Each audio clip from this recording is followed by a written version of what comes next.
expecting you to say those names. I'm gonna hit you with a couple names really quick. I'm gonna probably sometime down the line send it to these people.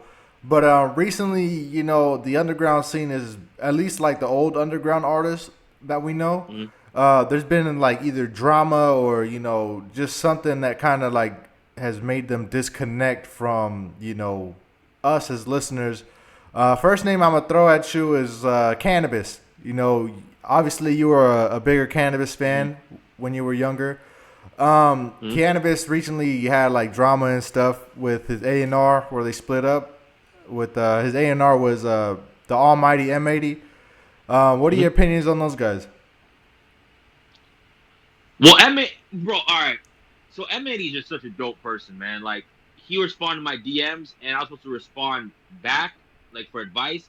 But the advice he would have given me, he already put on an interview, so I didn't want to waste his time because he's a very busy person. But the fact that he took his time out to talk to a smaller artist like me, I just salute him, man. I give the utmost respect to M80.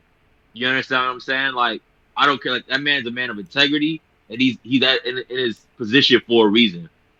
As far as cannabis go, of course, yeah, cannabis is a big influence, but I have so many influences to the point where it's like, you know what I'm saying? Like, it's like, man, it's hard to trace them. But cannabis, I think cannabis is as a lyricist, as a performer too, is one of the most underrated.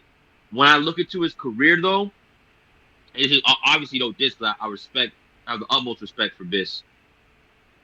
Is it seems like he got into his own head a lot, and that's like a warning sign for me that the rapper ego that back in the day, the old school of like you gotta battle, you gotta do this, you gotta prove who the best MC, like that's fake because nobody cares. It's a political game. So like obviously I'm gonna mention his time with LL and like all it's a political game. So you gotta for success you wanna make friends rather than enemies.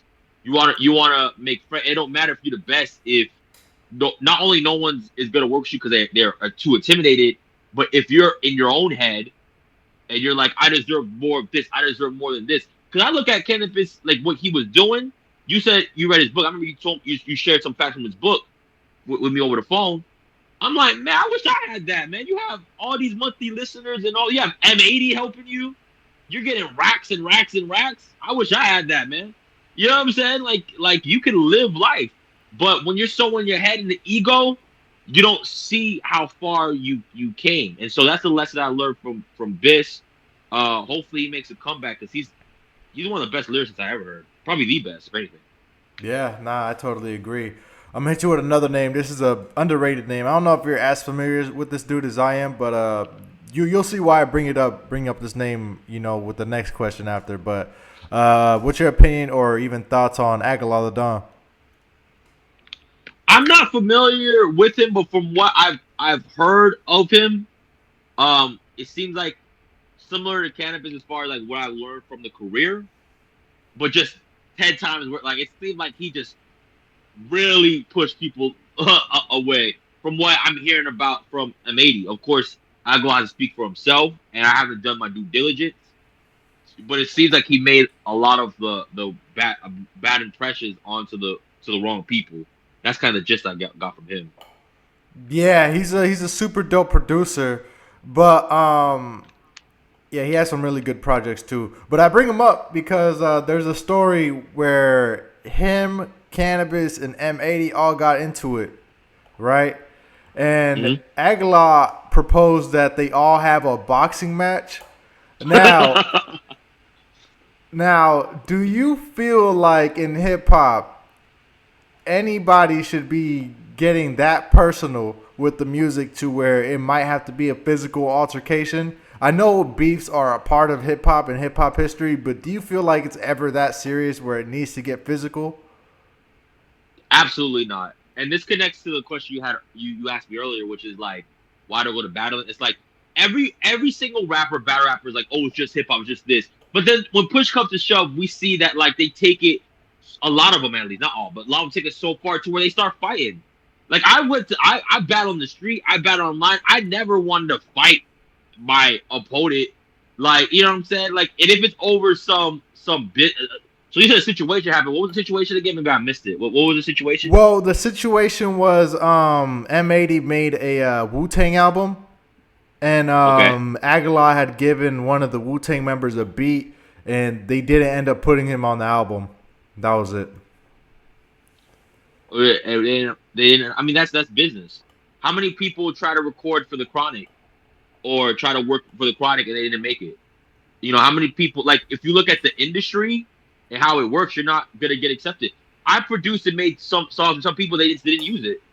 I'm not gonna fight you over that. What you do is you look for more opportunities.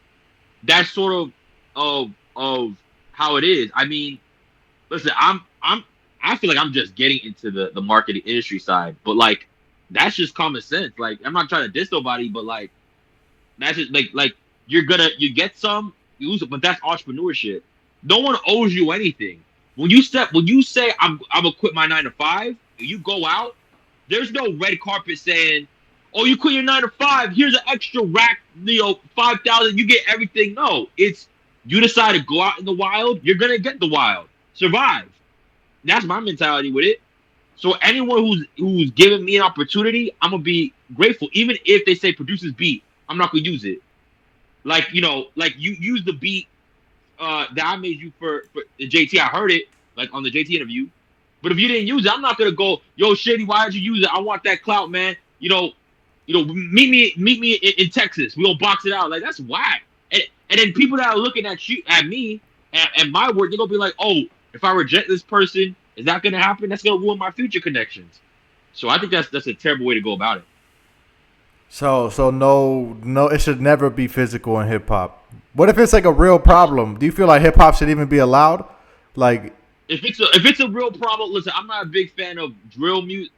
I'm not even a big fan of that what Matt Hoffa did with Hollow the Dawn on that one card RBE. yeah.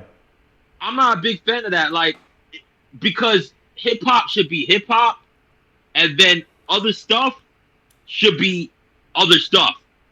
You know what I'm saying? Like okay, if I have a problem with you because you mess with my girl, what does hip hop got to do with that?